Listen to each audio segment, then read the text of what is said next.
কোরআনুল কারীমের সূরা বাকারার মধ্যে আছে, কোন ব্যক্তিকে জিনে ধরলে, ভূতে ধরলে, যেরকম সে এলোমেলো কথা বলে, আউলা জাউলা কথা বলে, চোখ টোক বিভিন্ন দিকে ঘুরায়, মাথা মুতা লাড়ে, কসম আল্লাহর কোরআনে আছে, আল্লাহ তাআলা বলেন সুদখোর কিয়ামতের দিন এইভাবে মাতালগ্রস্ত জিনে ধরুই না ভূতে ধরুই না মানুষের মতো দাঁড়াবে।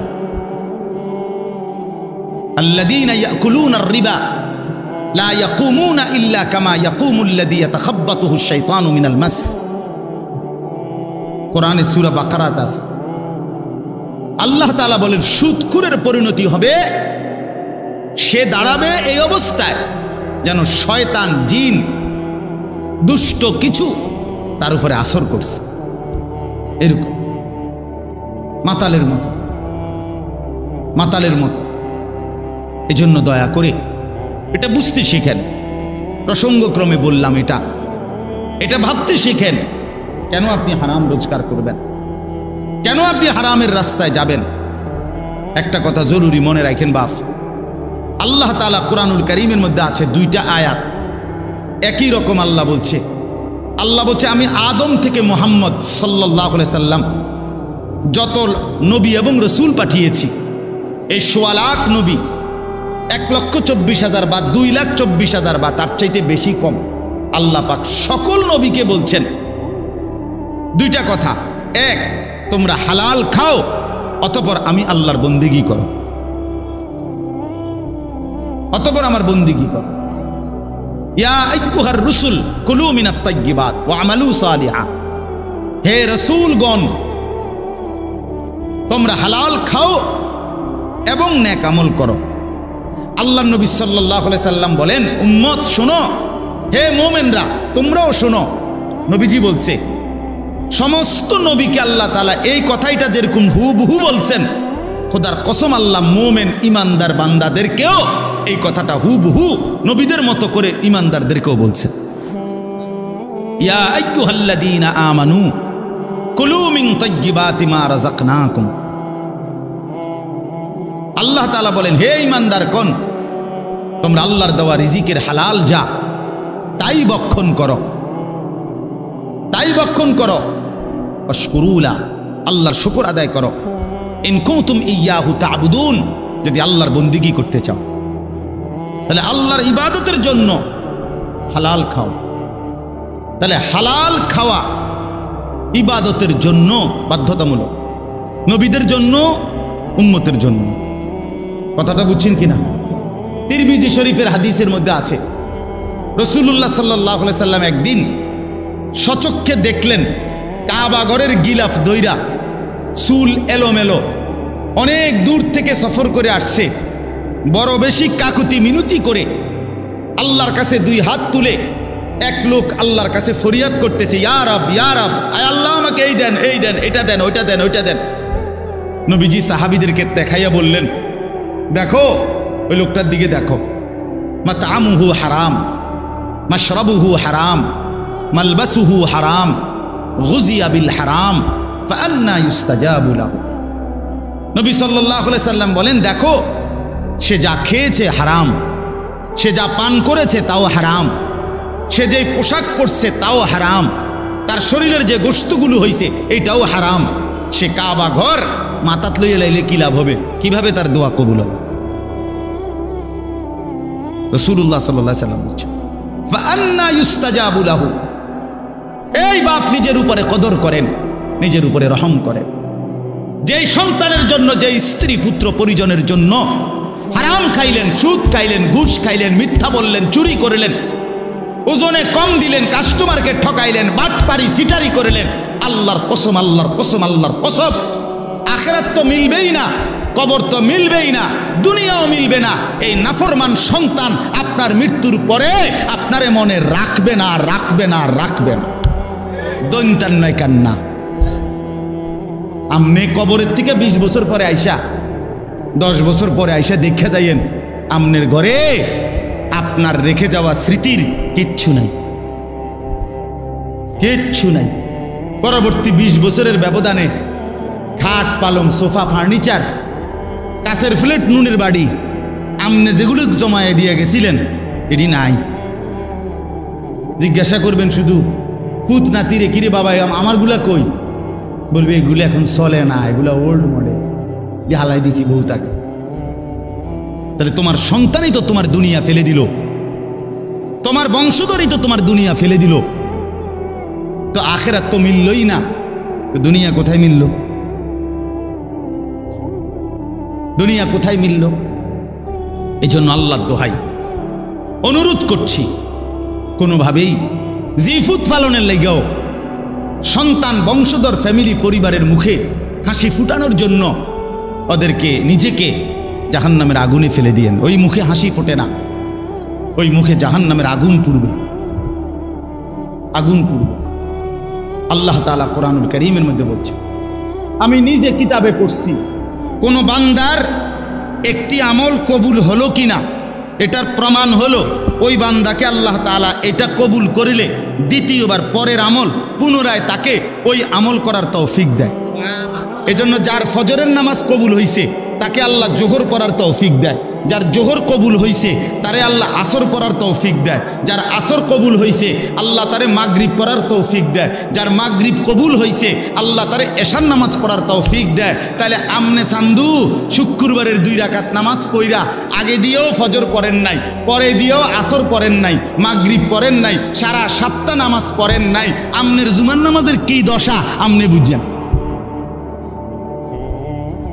হ্যাঁ, কে বলছে?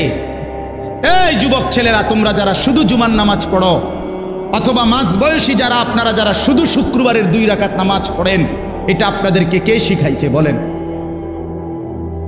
কার থেকে আপনারা এটা নিলেন বলেন? কোন আলেমে দ্বীন কোনদিন আপনাদেরকে বলছে যে এক মুসলমানের জন্য নামাজ শুধু শুক্রবারে? কথা বলেন না কেন? তাহলে এটা আপনারা কোত্থেকে নিলেন? কিভাবে নিলেন আপনারা? মসজিদগুলো দোতলা হয়, শুক্রবারে জাগা হয় না। মসজিদ ভাঙ্গা নতুন মসজিদ হয়, জুমার নামাজে জাগা হয় না। মসজিদ কি শুধু জুমার নামাজের জন্য না 5 ওয়াক্ত নামাজের জন্য? হ্যাঁ, শুনেন, এটা মনে রাখেন। ইহুদিদের হাতে এই যে আজকে ইসরায়েল মুসলমানের রক্তে ভাসায় ফেলতেছে ফিলিস্তিন, গাজা, এখন আবার হামলা শুরু করছে লেবাননে। এই ইহুদি বেঈমানরা, এই ইহুদি কাফেররা, ওদের একটা ধর্মের বিশ্বাস আছে, জানেন? ওদের ধর্মীয় একটা বিশ্বাস আছে, ওদের পাদ্রীদের কথা, ওদের রাব্বি যাদের ধর্মগুরু তাদের একটা বিশ্বাস আছে। তারা বলে যে মুসলমান যেদিন জুমা এবং ফজর, মুসলমানের এই 2 নামাজ যেদিন বরাবর হবে, সেদিন মুসলমানের হাতে গোটা পৃথিবী মুসলমানের কদমের নিচে আসবে। কোন নামাজ? জুমা এবং ফজর।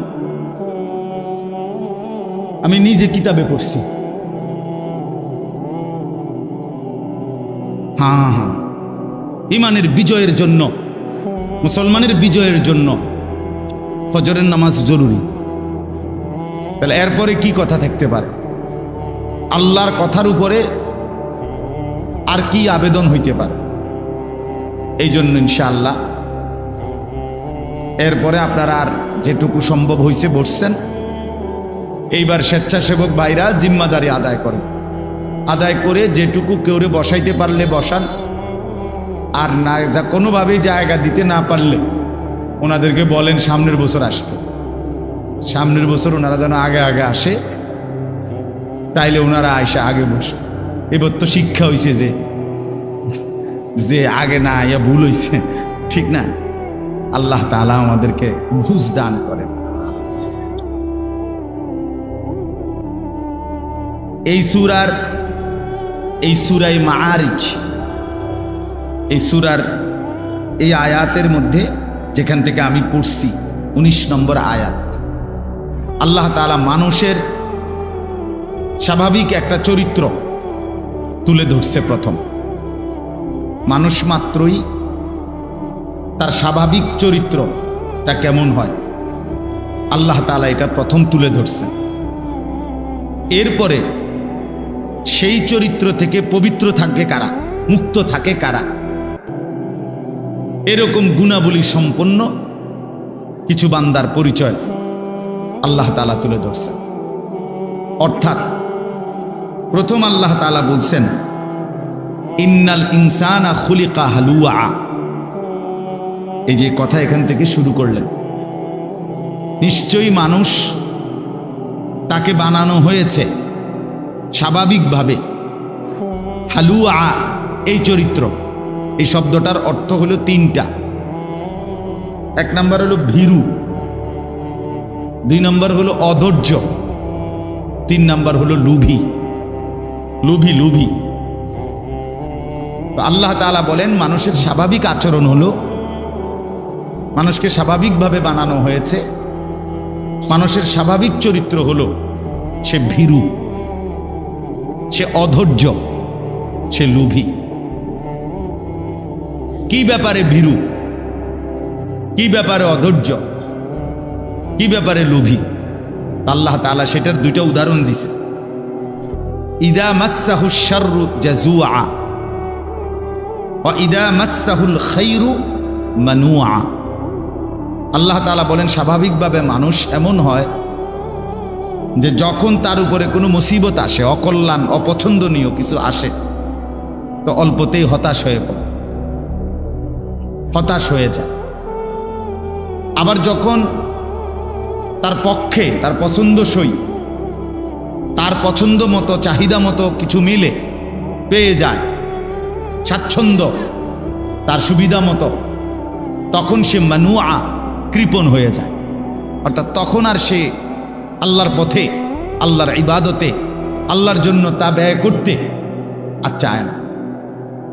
না থাকলে বা পেরেশানিতে পড়লে, মুসিবতে পড়লে একদম হতাশ হয়ে যায়, আর থাকলে কৃপণতা আর দিতে চায় না, আল্লাহর জন্য তখন আর খরচ করতে চায় না। তা আল্লাহ তাআলা বলেন এই হলো মানুষের স্বাভাবিক চরিত্র, স্বাভাবিক বৈশিষ্ট্য। অর্থাৎ প্রত্যেকটা মানুষ এমন হয় যে যখন আল্লাহ তাআলার উপরে তার প্রথম জিম্মাদারি, মূলত বিষয় হলো প্রতিটা মানুষের, প্রতিটা মুমিনের উচিত সর্বাবস্থায় সে আল্লাহ তাআলার উপরে ভরসা করা। ওয়া আলা রাব্বিহিম ইয়াতাওয়াক্কালুন। আল্লাহ তাআলা কোরআনুল কারীমের মধ্যে বলছেন মুমিনের সিফাত হলো মুমিন তার রবের উপরে ভরসা করবে। তাহলে আমি সুখে থাকি কিংবা দুঃখে থাকি, আমার অভাব হোক আর প্রাচুর্য হোক, আমার পছন্দ মতো মিলুক অথবা না মিলুক, কোনো অবস্থাতে আল্লাহর উপর থেকে নির্ভরতা, ভরসা না সরানো, এটা হলো আল্লাহ তাআলার চাওয়া। আল্লাহ তাআলার চাওয়া কোরআনুল কারীমের মধ্যে আছে। আল্লাহ তাআলা নবী সাল্লাল্লাহু আলাইহি ওয়াসাল্লামকে বলছেন কুল লান নুসিবানা ইল্লা মা কাতাবাল্লাহু লানা। হে নবী আপনি বলে দেন পৃথিবীবাসীকে, আপনার উম্মতকে, সমস্ত ঈমানদারদেরকে, সবাইকে বলেন যে শোনো, এ কথার বিশ্বাস রাখো যে লান নুসিবানা ইল্লা মা কাতাবাল্লাহু লানা, আমাদের উপরে কোনো মুসিবত আসবে না, কোনো পেরেশানি আসবে না, আসবে ওইটুকু যেটুকু আল্লাহ আমাদের জন্য তাকদীরে লিখে রাখছেন। মা কাতাবাল্লাহু লানা, আল্লাহ যা লিখে রাখছেন, ফয়সালা করছেন, সেটা আসবেই, এর অতিরিক্ত কিছুই হবে না, এর অতিরিক্ত কিছুই হবে না। হুয়া মাওলানা, আল্লাহ বলেন নবী এটাও বলে দেন যে আল্লাহই সব অবস্থায় আমাদের অভিভাবক। আমাদের সব অবস্থায় অভিভাবক কে বাপ? আল্লাহ। হুয়া মাওলানা। এরপরে আল্লাহ বলেন, এটাও বলে দেন ওয়া আলাল্লাহি ফালিয়াতাওয়াক্কালিল মুমিনুন, সমস্ত মুমিনদের উচিত শুধুই কেবল আল্লাহ তাআলার উপরে ভরসা করা। কার উপরে ভরসা করা? আল্লাহ তাআলার উপরে ভরসা। আমার ভাই, হাতে ধরা যাদের মোবাইল, আপনারা এই মোবাইলটা আল্লাহর বস্তে বন্ধ করে দেন। বন্ধ করে আমার অনুরোধ, আপনারা দয়া করে এমনি একটু কথা শুনেন, আমার দিকে তাকায়া। আল্লাহর কথা উলামায়ে কেরামের চোখের দিকে তাকায়া শুনলে বরকত হয়। মোবাইলটারে সামনে যদি হাতের মধ্যে আপনি ধরে রাখেন, এটা একটা দেওয়াল উঠাই দিলেন, আপনি জীবনেও আপনার কোনো পরিবর্তন হবে না, ওই মোবাইলই থাকবে সব, নিজের কলিজা নড়বে না। দিল নড়বে না, বুঝছেন না? একটা ইন্তেজাম, একটি মাহফিল আল্লাহর কথা পরিবর্তনের জন্য, জিন্দিগি বদলাবার জন্য।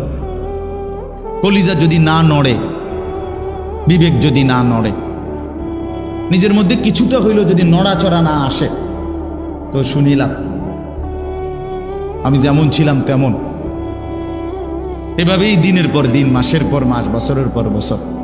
এটা তো হইতে পারে, এটা তো উচিত না। কোরআনুল কারীমের মধ্যে আছে, আল্লাহ তাআলা বলতেছেন সাহাবীদের আখলাক, ইযা সামিউ মা উনজিলা ইলার রাসূল তারা আয়ুনাহুম তাফীদু মিনাদ দাম'i। আল্লাহ বলেন, বন্ধু আপনার সাহাবীরা এমন, যখন আমি আল্লাহ তাআলা কোরআন নাজিল করি আর সেটা যখন আপনার জবান দিয়ে তারা শুনে, তা আপনি দেখতে পাবেন আপনার সাহাবীদের প্রত্যেকের চোখ থেকে অঝরে পানি ঝরতেছে। এই কথা ছিল, এই মোমেন কোরআন শুনলে নড়ে চড়ে বসবে। এই বেটা, আমার আল্লাহর কোরআন পড়া হচ্ছে, চোখ, কোনো কথা নেই, এমন হওয়ার কথা। ইমানদারের সারা দেহ নড়ে উঠবে। কোরআনুল কারীমের মধ্যে আছে, আল্লাহ তাআলা বলেন, আল্লাহু নাজ্জালা আহসানাল হাদিস কিতাবাম মুতাশাবিহাম মাসানি তাকশাইরু মিনহু জুলুদুল্লাযীনা ইয়াখশাউনা রাব্বাহুম। আল্লাহ বলেন, আল্লাহই নাজিল করেছেন এমন একটি কিতাব যার প্রথম বৈশিষ্ট্য হলো এর সবগুলো কথা সবচেয়ে সুন্দর। দুই, কিতাবান, এটি পরিপূর্ণ একটি পূর্ণাঙ্গ কিতাব, অর্থাৎ যে বিষয় বলতে চাইছে কোরআন তা পূর্ণ মাত্রায় বলছে। মুতাশাবিহান, এই কিতাবের প্রত্যেক কথা একটি আরেকটির সাথে সাদৃশ্যপূর্ণ, এলোমেলো আউলা জাউলা কোনো কথা নাই। মাসানি, এই কিতাবের বৈশিষ্ট্য এর প্রত্যেকটি কথা বারবার তেলাওয়াতকৃত। কোরআনের এক এক আয়াত কয়বার পড়া হয় কোন তো? আপনি একজন হাফেজ সাহেব জিগান, একটা হেফজখানায় যে বাচ্চা হাফেজ হয়েছে, আল্লাহর কোরআন হেফজ করছে, সে আপনার এখনই না আপনি শুনছেন যে এই যে কোরআন শরীফ মুখস্থ করছে, কিন্তু এই কোরআনের এক এক পৃষ্ঠা, এক এক আয়াত, এক এক শব্দ তারে কত হাজারবার পড়তে হয়েছে। গত 4 বছর ধরে সে কতবার পড়ছে, 3টা বছর ধরে সে কত হাজারবার পড়ছে। সবক, 7 সবক, আমক, তা এমনি কত ভাবে হেফজখান। আপনি 2টা দিন কাছে বসে দেখলে বুঝতেন হেফজখানার হাফেজ সাহেবরা এক বাচ্চার পিছনে কি পরিমাণ মেহনত করে। মুসলমান কদরও করতে জানে না, জানেও না কেমনে হাফেজ। আমার ছেলে হাফেজ, মাতবরি করে, ওটার মধ্যে হাফেজ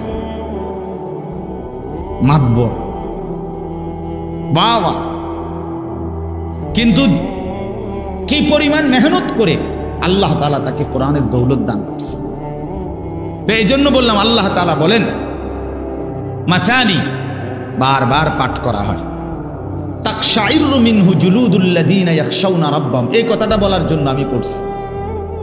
আল্লাহ তাআলা বলেন এটা এমন কোরআন যার অন্তরের মধ্যে আল্লাহর ভয় আছে, সে যখনই এটা শুনবে তার শরীরের চামড়া, উপরে যে লোম, এই পশম, আল্লাহ তাআলার সমস্ত পশম দাঁড়িয়ে যাবে। এই ছিল কোরআনের বৈশিষ্ট্য।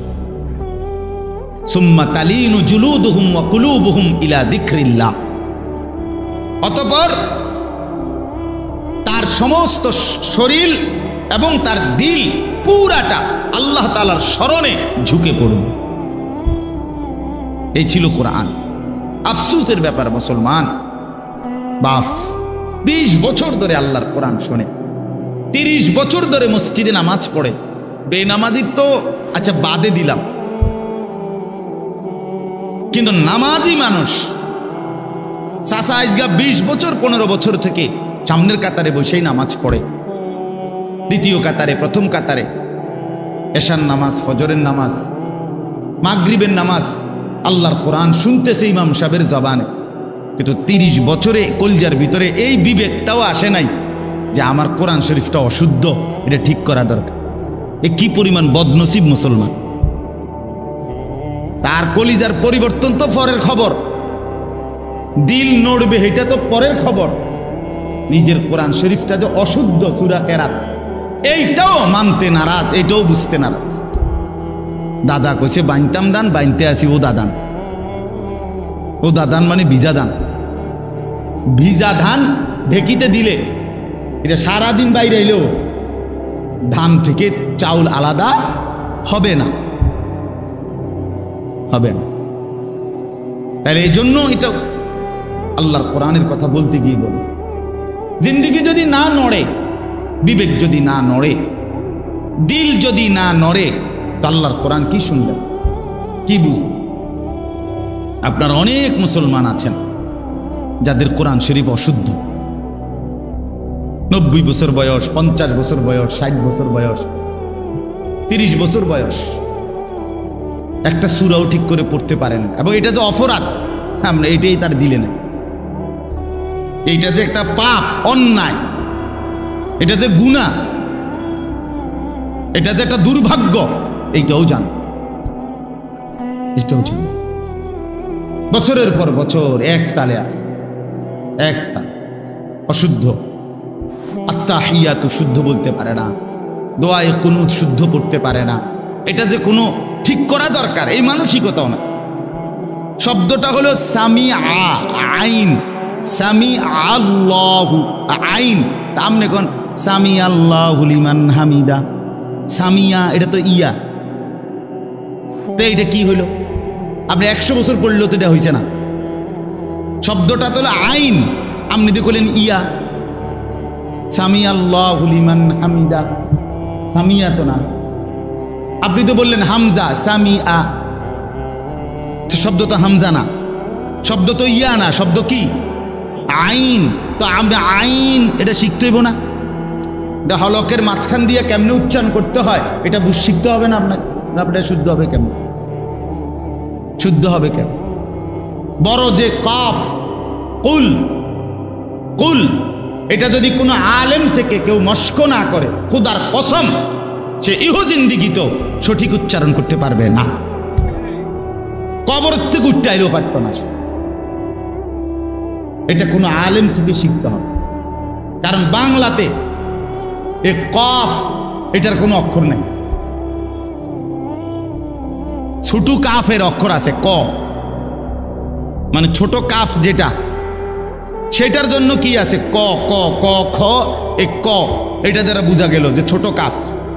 কিন্তু কফ এটা, এটাই ঠিক আলেম থেকে শিখতে হবে, কারি সাহেব থেকে শিখতে হবে, নাইলে এটা শুদ্ধ হবে না। আপনি যদি অনুবাদ, আরে অনুবাদ না, উচ্চারণওয়ালা কোরআন শরীফও পড়েন, কাম হইত না। এই জন্য আপনাদের কাছে বললাম, আমি যে উদ্দেশ্যে বলতেছিলাম, আমার দিলের মধ্যে যদি নড়াচড়া না হয়, বিবেক যদি না জাগে, দিলের মধ্যে যদি কোনো অনুভূতি না জাগে, তো আল্লাহর কথা শুনে লাভ, আল্লাহর কথা শুনে লাভ। এই জন্য এই কথাটা বলতে গিয়ে বলছি, অনেক সময় সারাক্ষণ আল্লাহর কোনোখানে কোনো বয়ান হইলে ব্যস্ত, শুধু মোবাইলটা নিয়ে, শুধু ব্যস্ত। কিছু মানুষের জিন্দিগি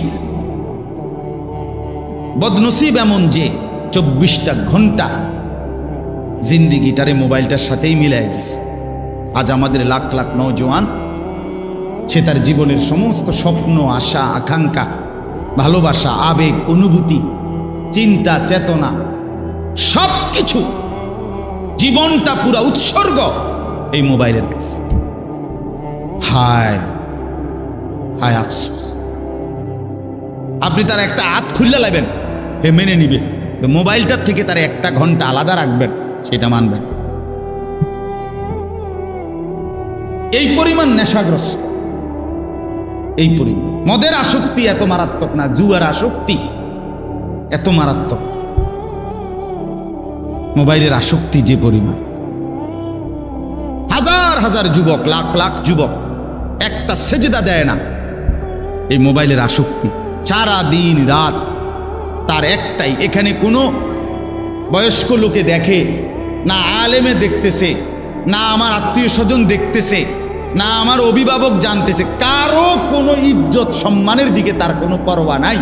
আমি আর আমার মোবাইল, খালাস। এবার আমার ইজ্জত থাকুক বা না থাকুক, বাপমার ইজ্জত থাকুক বা না থাকুক, আমার ধর্মের সম্মান থাকুক বা না থাকুক, আমার এটা দেখার বিষয় না। আমি আছি আর আমার মোবাইল আছে, খালাস, আমার জিন্দেগি। আমার ভাই, এভাবে জীবন বেশি দিন আগাবে না, এভাবে আগাবে না, এভাবে জেনারেশন টিকে না।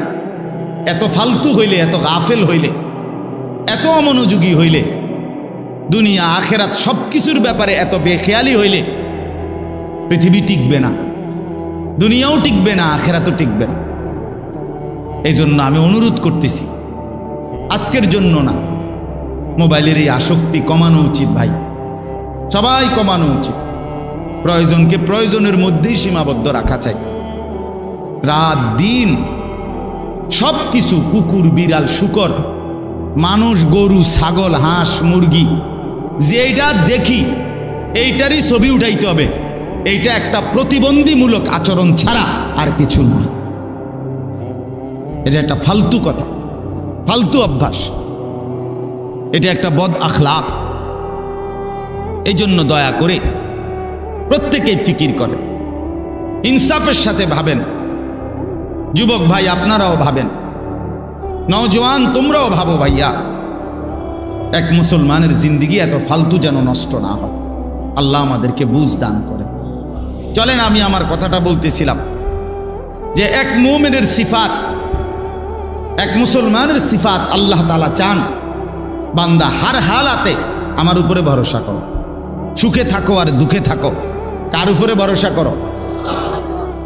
হযরত আব্দুল্লাহ ইবনে আব্বাস রাদিয়াল্লাহু তাআলা আনহুমা, নবীজির একজন বিখ্যাত সাহাবী, আল্লাহ নবী সাল্লাল্লাহু আলাইহি সাল্লামের আপন চাচাতো ভাই।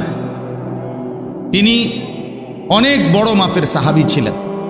কোরআনুল কারীমের সবচেয়ে বড়, নবীজি সাল্লাল্লাহু আলাইহি সাল্লামের পরে সাহাবীদের মধ্যে সবচেয়ে বড় মুফাসসির ছিলেন এই সাহাবী, রাইসুল মুফাসসিরিন। তো উনাকে নবীজি একদিন উপদেশ দিছেন, নসিহত করছে। নসিহত করতে গিয়ে বলছে, ইয়া বুনাইয়া, হে প্রিয় বৎস, ওনার ছোট চাচাতো ভাই ছিলেন, যে শোনো, ইজা সাআলতা ফাসআলিল্লাহ, তুমি যদি কখনো কিছু চাও শুধুই আল্লাহর কাছে চাও।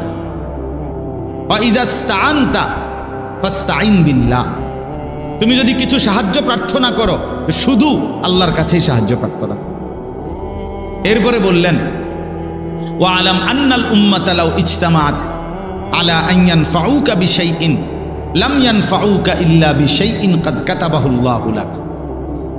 চিরন্তন একটা মূলনীতি নবী বলে দিছে যে শোনো, গোটা পৃথিবী যদি, সারা পৃথিবী একত্রিত হয়ে সিদ্ধান্ত নেয় তোমার একটা উপকার করবে, নবী বলেন কসম, তোমার কোনো উপকার কেউ করতে পারবে না, তোমার কেবল ওই উপকারটাই হবে যেটা আল্লাহ তাআলা তোমার জন্য লিখে রেখেছে। ওয়ালা বিজতামাউ আলা আন ইয়াদুররুকা বিশাইইন লাম ইয়াদুররুকা ইল্লা বিশাইইন কাদ কাতাবাহুল্লাহু আলাইকা।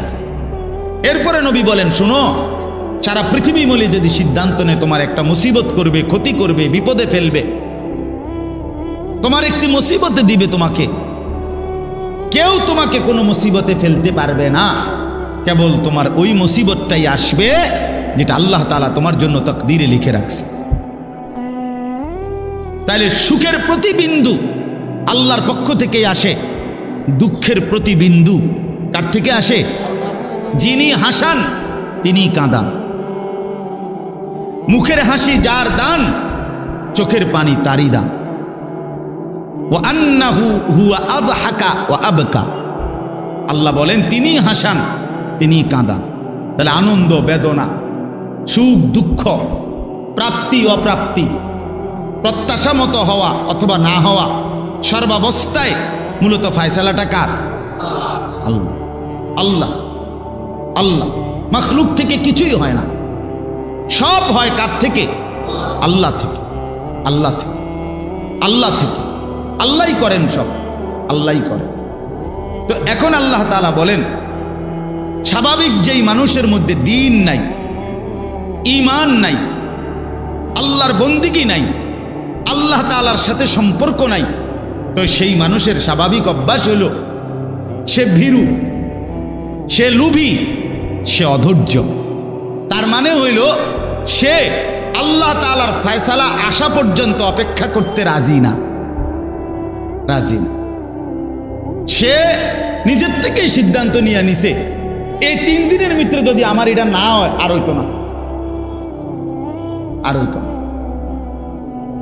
অথবা এই 2 মাসের মধ্যে হয় নাই আর হবে না, অথবা 6 মাসের মধ্যে হয় নাই আর হবে না। অর্থাৎ যে কোনো বিষয়ে সে নিজের মধ্যে নিজেকেই নিজের উপরে বিচার করে, নিজের ফয়সালা, নিজের সিদ্ধান্ত, নিজের সবকিছু নিজের উপরেই রাখে। এই হলো মানুষের স্বাভাবিক তবিয়ত, আমাদের স্বাভাবিক তবিয়ত। মনে করেন একজন হুজুরের কাছে বলছে, হুজুর আপনার কথা ধইরা টানা 2 মাস দোয়া করছি, শেষে বুঝছি হইতো না, এই লাইনে এইভাবে হইতো না। তখন কিভাবে হইব? এখন আপনি কিভাবে হবে? আজকে 12 বছর আপনার ছেলে হয় নাই, মনে করেন সন্তান নাই, আচ্ছা তো 12 বছর পরে এখন আপনি রাগ করলেন, রাগ করে এরপরে কাকে ডাকবেন? কথা বলেন না। এরপরে আর কেউ আসেনি, তাইলে আমার প্রত্যাশা মতো যদি হয় তবুও আমার আল্লাহ, আমার প্রত্যাশা মতো যদি নাও হয় তবুও কি? এই কথা তো বোঝা উচিত। আমরা তো এটা বুঝতে চাই না, সবচেয়ে বেশি বুঝতে চাই না রিজিকের বেলায়, সবচেয়ে বেশি অধৈর্য আমরা সম্পদের বেলায়, উপার্জনের বেলায়, রোজগারের বেলায়। আমাদের কলিজার ভিতরে শয়তান এটা বসাইছে যে তুই যদি হারাম না খাও, তুই যদি সুদ না খাও, তুই যদি কিস্তি না নাও, তুমি যদি মিথ্যা না বলো, তুমি যদি ওজনে কম না দাও, তুমি যদি মানুষকে না ঠকাও, বাটপারি সিটারি যদি না করো, তাইলে তোমার সংসার চলবে না, জিন্দিগি চলবে না। এসব হুজুর্গ কথা দইরা এই সমস্ত বুজুর্গি লইয়া বইয়া থাকলে দুনিয়ার চলন যেত। এইটা আপনারে যে বুঝাইছে, আপনার কলজাত ঢুকাইছে, তার নামে শয়তান, তার নাম শয়তান, ইবলিসে বুঝাইছে। তো আল্লাহ তাআলা বলেন, আমার বান্দা তুমি অল্পতেই ভীরু হয়ে যাও, তুমি আমার ফয়সালার অপেক্ষা করতে রাজি হও না, তুমি আমার আশা পর্যন্ত অপেক্ষা করতে চাও না। আজকে বলেন তো, ইনসাফের সাথে বলেন, যে মুসলমান বাবা 16 বছরের, 18 বছরের, 20 বছরের ছেলেটাকে দুনিয়ার দেশে হোক বা বিদেশে হোক উপার্জনের জন্য হয় বিদেশ পাঠাবে, নয়তো দেশে কোনো কামাই রোজগারি করাবে। এই জন্য সে প্রকাশ্যে স্পষ্টভাবে বুঝে শুই না সুদে টাকা নিল, কিস্তিতে টাকা নিল, হারামে টাকা নিল। তো সে কি বুঝাইতে চাইল আল্লাহকে? যে আল্লাহ, আপনার উপরে ভরসা করে বইয়া থাকলে আমার ভূতের কোহালে দুঃখ আছে। তো নাই তো কি বলেন? নাই তো কি? আমনের কথা মতো এইটা হারাম সেইটা হারাম ইতান লইয়া বইয়া থাকলে আমার চলতো না। আমার এখন টাকা দরকার, আমার এখন দরকার। কি পরিমাণ বদনসিব মুসলমান! কিভাবে আমরা আল্লাহকে ভুলে যাই, কিভাবে আমরা আখিরাতকে ভুলে যাই, নিজের কবর ভুলে যাই। আমার বাপ, এই জন্য আল্লাহ তাআলা বলেন, ইদা মাসসাহু শাররু জাজুআ, আমার বান্দা এমন যখনই একটু মুসিবত হয়, যখনই প্রত্যাশা মতো হয় না, যখনই তার চাওয়া মতো আসে না, সে হতাশ হয়ে যায়। যে না হইতো না, এ হক হালালি লাইন লইয়া বইয়া থাকলে হইতো না, হুজুরদের কথা ধরে বইয়া থাকলে হইতো না। বুঝেন নাই কথাটা? হতাশ, সে হতাশ, অর্থাৎ সে তখন নিজের উপরে দায়িত্ব নিয়ে নেয়, নিজের উপরে ফয়সালা নিয়ে নেয়, হতাশ হয়ে যায়। আর কি, আবার যখন চাহিদা মতো মিলে, সব কিছু ঠিক আছে, কামাই রোজগারি দেশে বিদেশে সর্বদিকে, এইবার আর আল্লাহর জন্য ব্যয় করা, অর্থাৎ উপার্জন আমার, সব ঠিক মতো আসতেছে কামাই, এখন আমার এই উপার্জনের উপরে জাকাত ফরজ না, এটা নিয়ে আলোচনাও করবে না, জিজ্ঞাইতেও না। এটা হুজুরের কাছে জানতেও চাইবে না যে হুজুর আমার এই পরিমাণ সম্পত্তি আছে, আমার উপরে কত টাকা জাকাত আসছে, এটা হিসাব করে দেন। দিছি হুজুর দিছি, এটা দিছে না, দিছি আল্লাহর রহমতে, যেই লুঙ্গি দিছি জাকাতের উর্ফি দিয়ে গেছে গা, লুঙ্গি দিছে, আইডিয়া করে লুঙ্গি দিছে, মানে 200 লুঙ্গি দিয়ে দিছে, কথা বুঝছেন না? আইডিয়া করে দিয়ে দিছে। জাকাত কি আইডিয়া করে দেয়? কথা বলেন না কেন? আপনি মনে করেন যে হুজুর জোহরের নামাজের ফরজ কয় 4 রাকাত, কথা বুঝেন? হ্যাঁ, আর হুজুর যেই রুকু সেজদা দিছি 8-10 রাকাত হইব, তে এই নামাজ হয়েছে তো আপনার এত এত ভালো, অত ভালো না, আপনারা এত বেশি করতে গেছে কিনা, আপনারা 4 রাকাত গুণনা করতে গেছে, ঠিক কিনা বলেন? তাইলে আল্লাহ তাআলা বলেন মানুষের স্বাভাবিক তবিয়ত হলো যখনই সে পায় না হতাশ হয়ে যায়, আল্লাহর উপর থেকে ভরসা হারিয়ে ফেলে, আর যখন পায় আসে তখনও সে কৃপণতা করে, বখিলি করে, আল্লাহর হক আল্লাহর হুকুম পালন করতে কার্পণ্য করে। কি পরিমাণ মুসলমানের উপরে হজ ফরজ, কই আদায় করে, কই আদায় করে, কই স্বাভাবিক যেই চলার ক্ষেত ফসল, স্বাভাবিক যেই জমি জমা, এর মধ্যে থেকে যদি কোনো মুসলমান তার সংসারের প্রয়োজন মিটাবার মতো যেটুকু আছে জমি ফসল সম্পদ, এইটুকু থেকে কিছু অংশ যদি সে বিক্রিও করে, তাইলে তার হজের টাকা হবে, আর বাকিটা দিয়ে তার সংসার স্বাভাবিক চলবে।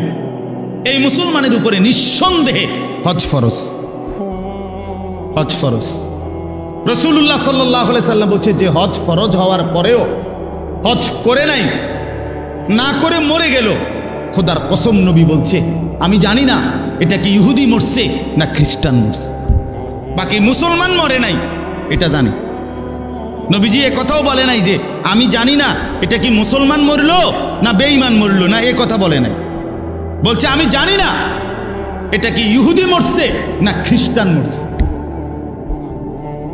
কত বড় কথা না! উনি বৈশা রয়েছে 3 ফুট বিদেশ গেছে, এখন 3 ফুটের ঘরে 2 জন কইরা 6 জন নাতি, তারা বিদেশ গিয়া সারছে, এরপরে যদি তাগো খোদা লোয়ায় তো তারা যদি টাকা দেয়, তে এবারে 83 বছরের বুড়া মিয়ারে যদি এরা হজে পাঠায়, তাইলে হেবড়া হজ করবে। আমি হুজুর করতে আনবো, আমার কি আর হেইটিয়া পয়সা আসেনি, আলাপ করে গপ, বুঝেন না? গপ মারে, সাদওয়ানের গপ, বাহ, লম্বা লম্বা গপ মারে, কথা বুঝছেন? আপনার কিচ্ছু নাই, অথচ কোনো ব্যক্তির মৃত্যুর আগে তার সন্তান তো তার সম্পত্তির ওয়ারিশ হয় না, কথা বলেন না কেন? মৃত্যুর আগে সম্পত্তির ওয়ারিশ হয় তো সব তো আমনেরই, আমনের নাই কিচ্ছু তখন না যখন আপনি কবরে যাবেন, হে শুনে না, বুঝেন নাই কথা? আপনি জীবিত থাকাকালীন তো আপনারই সব, এগুলো, এই বাড়ি আপনারই, এই ঘর আপনারই, এই সম্পদ আপনারই সব, এগুলো আপনার উপরেই তো হজ ফরজ। তো আল্লাহ তাআলা বলেন ওয়া ইদা মাসসাহুল খায়রু মানুআ, আমি যখন পছন্দ মতো কিছু দেই তখন কার্পণ্য করে আমার হুকুম আদায় করতে সচেষ্ট হয় না, আর যখন কখনো মুসিবতে ফেলি তো সেই আমি আল্লাহর উপরে হতাশ হয়ে পড়ে, আমার উপরেই অভিযোগ দিয়ে দেয় যে হা খোদা হুজুর, না আমরা কোয়ালে ব্যবসা নাই, না হুজুর যত কথা, এখন ব্যবসা আমার কপালে নাই, কি তৈছে না, একের পুরা মায়ের, কি মায়ের, ওই এই কেজি প্রতি 25 পয়সা করে মায়ের, প্রতি কেজি আলুতে হয়তো কি 20 পয়সা মার খাইছে, নাইলে 50 পয়সা মার খাইছে, এইটার আফসোসে আল্লাহর আরো শুদ্ধা কাঁপে, এটার আফসোস। তাহলে একটু হারাইলে এই পরিমাণ আফসোস, কিন্তু পাইলে সেই পরিমাণ কৃতজ্ঞতা কোথায়? কথা বলেন। এই জন্য বাপ আমার, আল্লাহ তাআলা এবার পরের কথাগুলো শুনেন। তাহলে প্রথম কথা আল্লাহ তাআলা তুলে ধরছে মানুষের স্বাভাবিক তবিয়ত হলো মানুষ ভীরু, মানুষ লোভী, মানুষ অধৈর্য, মানুষ আমি আল্লাহ তাআলার ফয়সালা পর্যন্ত অপেক্ষা করতে চায় না। আল্লাহর নবী সাল্লাল্লাহু আলাইহি সাল্লাম বলেন, ওয়াল্লাহি লান তামুতা নাফসান হাত্তা তাস্তাকমিলা রিজকাহা। নবীজি বলেন, আল্লাহর কসম উম্মত, তোমাদের কারো মৃত্যু হবে না তার জন্য বরাদ্দকৃত রিজিক পূর্ণ না করে। রিজিক পূর্ণ করেই মরবে। আল্লাহর নবী সাল্লাল্লাহু আলাইহি ওয়াসাল্লাম বলছেন, লা ইয়াহমিলান্নাকুম ইস্তিবতাউর রিজকি ফি মাআসিল্লাহ। নবীজি বলেন, শুনো উম্মত, আল্লাহর দেওয়া রিজিক, আল্লাহর দেওয়া বরাদ্দ তোমার কাছে আসতে দেরি হচ্ছে, এই কথা মনে করে তুমি আল্লাহর নাফরমানিতে লিপ্ত হইও না। আল্লাহ কোন দিন দিব এত ভরসা, আর এতদিন বইয়ে থাকার টাইম আমার নাই। তাহলে এই কথা রাসূলুল্লাহ সাল্লাল্লাহু আলাইহি সাল্লাম বলেন যে তুমি আল্লাহর উপরে ভরসা সরাইয়া সুদের উপরে, ঘুষের উপরে, মিথ্যার উপরে, কিস্তির উপরে, হারামের উপরে কেমনে আস্থা নিলা? কি পরিমাণ মুসলমান আমাদের মধ্যে এই হারামের সাথে সম্পৃক্ত? বলেন, বয়স্ক মানুষ, বুঝমান মানুষ প্রকাশ্যে বুঝে এটা হারাম, এর পরেও নিজের জীবনের সাথে এটা মিশায় নিছে। কোরআনুল কারীমের সূরা বাকারার মধ্যে আছে, কোন ব্যক্তিকে জিনে ধরলে, ভূতে ধরলে, যেরকম সে এলোমেলো কথা বলে, আউলা জাউলা কথা বলে, চোখ টোক বিভিন্ন দিকে ঘুরায়, মাথা মুতা লাড়ে, কসম আল্লাহর কোরআনে আছে, আল্লাহ তাআলা বলেন, সুদখোর কিয়ামতের দিন এইভাবে মাতালগ্রস্ত, জিনে ধরুন না, ভূতে ধরুন না, মানুষের মতো দাঁড়াবে। আল্লাযীনা ইয়াকুলুনার রিবা লা ইয়াকুমুনা ইল্লা কামা ইয়াকুমুল্লাযী ইয়াতাখাব্বাতুহুশ শাইতানু মিনাল মাস। কোরআনে সূরা বাকারাতে আছে, আল্লাহ তাআলা বলেন, সুদখোরের পরিণতি হবে, সে দাঁড়াবে এই অবস্থায় যেন শয়তান, জিন, দুষ্ট কিছু তার উপরে আসর করছে, এরকম মাতালের মতো, মাতালের মতো। এজন্য দয়া করে এটা বুঝতে শিখেন। প্রসঙ্গক্রমে বললাম, এটা ভাবতে শিখেন। কেন আপনি হারাম রোজগার করবেন? কেন আপনি হারামের রাস্তায় যাবেন? একটা কথা জরুরি মনে রাখেন বাপ, আল্লাহ তাআলা কোরআনুল কারীমের মধ্যে আছে দুইটা আয়াত, একই রকম আল্লাহ বলছে। আল্লাহ বলছে, আমি আদম থেকে মুহাম্মদ সাল্লাল্লাহু আলাইহি সাল্লাম যত নবী এবং রসুল পাঠিয়েছি, এই ১৬ লাখ নবী, ১,২৪,০০০ বা ২,২৪,০০০ বা তার চাইতে বেশি কম, আল্লাহ পাক সকল নবীকে বলছেন দুইটা কথা। এক, তোমরা হালাল খাও, অতঃপর আমি আল্লাহর বন্দেগী করো, অতঃপর আমার বন্দেগী করো। ইয়া আইয়ুহার রুসুল কুলু মিনাত তাইয়্যিবাত ওয়া আমালু সালিহা। হে রাসূলগণ, তোমরা হালাল খাও এবং নেক আমল করো। আল্লাহর নবী সাল্লাল্লাহু আলাইহি সাল্লাম বলেন, উম্মত শোনো, হে মুমিনরা তোমরাও শোনো। নবীজি বলছে, সমস্ত নবীকে আল্লাহ তাআলা এই কথাইটা যেরকম হুবহু বলছেন, খোদার কসম আল্লাহ মুমিন ইমানদার বান্দাদেরকেও এই কথাটা হুবহু নবীদের মতো করে ইমানদারদেরকেও বলছেন। ইয়া আইয়ুহাল্লাযীনা আমানু কুলু মিন তাইয়্যিবাতি মা রাযাকনাকুম। আল্লাহ তাআলা বলেন, হে ইমানদারগণ, তোমরা আল্লাহর দেওয়া রিজিকের হালাল যা তাই ভক্ষণ করো, তাই ভক্ষণ করো। ওয়াশকুরুলা, আল্লাহর শুকর আদায় করো। ইন কুনতুম ইয়াহু তা'বুদুন, যদি আল্লাহর বন্দেগী করতে চাও তাহলে আল্লাহর ইবাদতের জন্য হালাল খাও। তাহলে হালাল খাওয়া ইবাদতের জন্য বাধ্যতামূলক, নবীদের জন্য, উম্মতের জন্য। কথাটা বুঝছেন কিনা? তিরমিজি শরীফের হাদিসের মধ্যে আছে, রাসূলুল্লাহ সাল্লাল্লাহু আলাইহি সাল্লাম একদিন সচক্ষে দেখলেন কাবা ঘরের গিলাফ দইরা, চুল এলোমেলো, অনেক দূর থেকে সফর করে আসছে, বড় বেশি কাকুতি মিনতি করে আল্লাহর কাছে দুই হাত তুলে এক লোক আল্লাহর কাছে ফরিয়াদ করতেছে, ইয়া রব, ইয়া রব, আয় আল্লাহ আমাকে এই দেন, এই দেন, এটা দেন, ওইটা দেন, ওইটা দেন। নবীজি সাহাবীদেরকে দেখাইয়া বললেন, দেখো ওই লোকটার দিকে দেখো, মাতআমুহু হারাম, মাশরাবুহু হারাম, মালবাসুহু হারাম, গুযিয়া বিল হারাম, ফাআন্না ইউস্তাজাবু লাহু। নবী সাল্লাল্লাহু আলাইহি সাল্লাম বলেন, দেখো সে যা খেয়েছে হারাম, সে যা পান করেছে তাও হারাম, সে যে পোশাক পরছে তাও হারাম, তার শরীরের যে গোশতগুলো হয়েছে এইটাও হারাম। সে কাবা ঘর মাথাত লইয়া লাইলে কি লাভ হবে? কিভাবে তার দোয়া কবুল হবে? রাসূলুল্লাহ সাল্লাল্লাহু আলাইহি সাল্লাম বলেছেন, ফাআন্না ইউস্তাজাবু লাহু। এই বাপ নিজের উপরে কদর করেন, নিজের উপরে রহম করেন। যেই সন্তানের জন্য, যে স্ত্রী পুত্র পরিজনের জন্য হারাম খাইলেন, সুদ খাইলেন, ঘুষ খাইলেন, মিথ্যা বললেন, চুরি করলেন, ওজনে কম দিলেন, কাস্টমারকে ঠকাইলেন, বাটপারি চিটারি করলেন, আল্লাহর কসম, আল্লাহর কসম, আল্লাহর কসম, আখিরাত তো মিলবেই না, কবর তো মিলবেই না, দুনিয়াও মিলবে না। এই নাফরমান সন্তান আপনার মৃত্যুর পরে আপনারে মনে রাখবে না, রাখবে না, রাখবে না। দৈন্তান নয় কান্না। আমনে কবরের থেকে 20 বছর পরে আইসা, 10 বছর পরে আইসা দেখে যাইয়েন আমনের ঘরে আপনার রেখে যাওয়া স্মৃতির কিচ্ছু নাই, কিচ্ছু নাই। পরবর্তী 20 বছরের ব্যবধানে খাট, পালং, সোফা, ফার্নিচার, কাছের ফ্লেট, নুনের বাড়ি, আমনে যেগুলো জমায়ে দিয়ে গেছিলেন এটি নাই। জিজ্ঞাসা করবেন শুধু পুত নাতিরে, কিরে বাবা আমারগুলা কই? বলবে এগুলো এখন চলে না, এগুলা ওল্ড মডেল, হালাই দিছি বহুত আগে। তাহলে তোমার সন্তানই তো তোমার দুনিয়া ফেলে দিল, তোমার বংশধরই তো তোমার দুনিয়া ফেলে দিল। তো আখিরাত তো মিললই না, তো দুনিয়া কোথায় মিলল? দুনিয়া কোথায় মিলল? এই জন্য আল্লাহর দোহাই অনুরোধ করছি, কোনোভাবেই জিফুত পালনের লেগেও সন্তান, বংশধর, ফ্যামিলি, পরিবারের মুখে হাসি ফুটানোর জন্য ওদেরকে, নিজেকে জাহান্নামের আগুনে ফেলে দিয়েন। ওই মুখে হাসি ফোটে না, ওই মুখে জাহান্নামের আগুন পুড়বে, আগুন পুড়বে। আল্লাহ তাআলা কোরআনুল কারীমের মধ্যে বলছে, তালফাহু ওয়ুজুহাহুমুন নার ওয়া হুম ফিহা কালিহুন।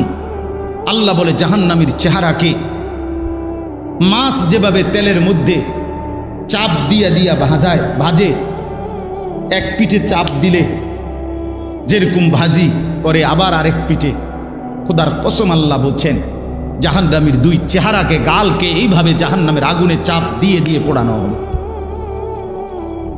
ওহুম ফিহা কালিহুন। আল্লাহ বলে জাহান্নামীর চেহারাটা বিভৎস কালো হয়ে যাবে। আলাম তাকুন আয়াতি তুতলা আলাইকুম ফাকুনতুম বিহা তুকাদ্দিবুন।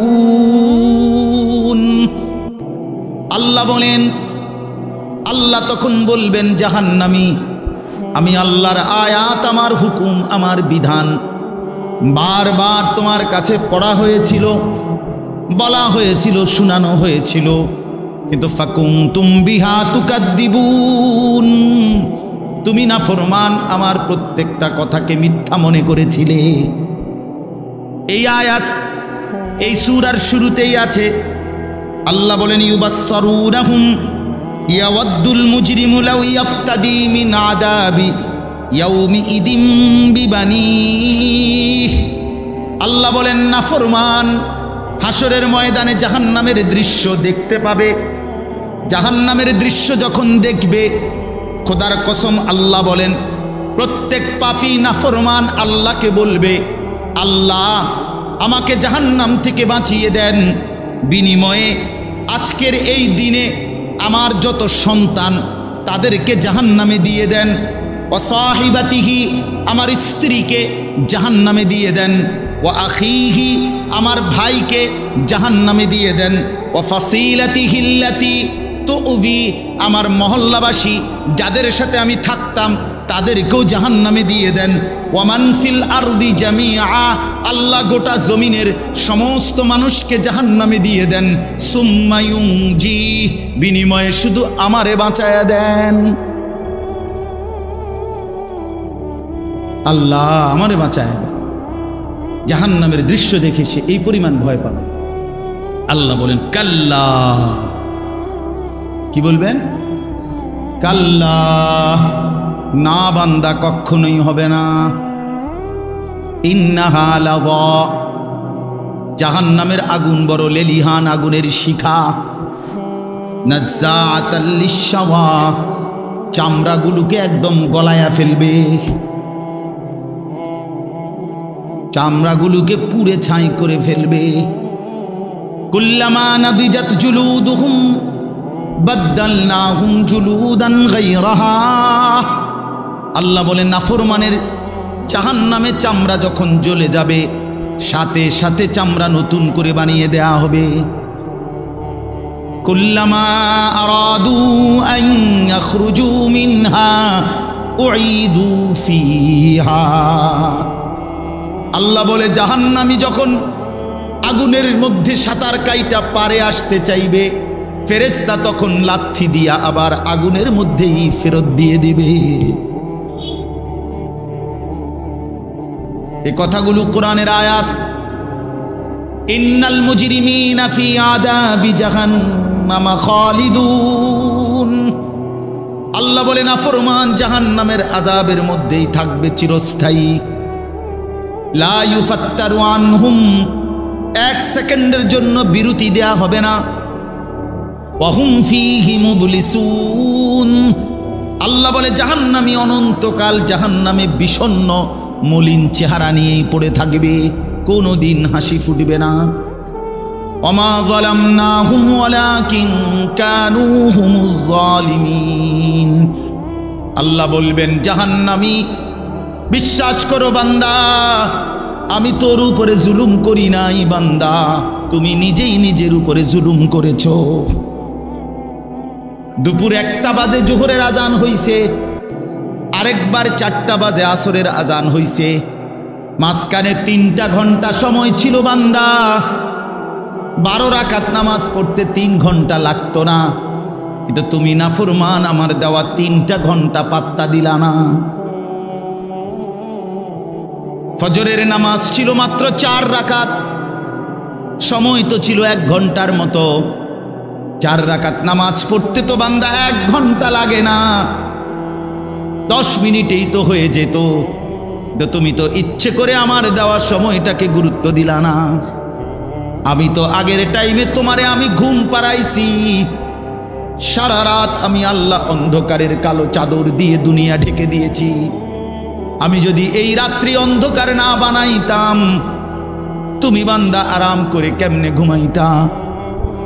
ওয়াজআলনাল লাইলা লিবাসা, সাদাত আলোকিত দিনটাকে তো আমি অন্ধকারের চাদর দিয়ে ঢেকেছি। আল্লাহ বলেন ওয়াজআলনা নাওমাকুম সুবাতা। বান্দা বিশ্বাস করো, তোমার চোখের ঘুম তো আমি বানিয়েছি।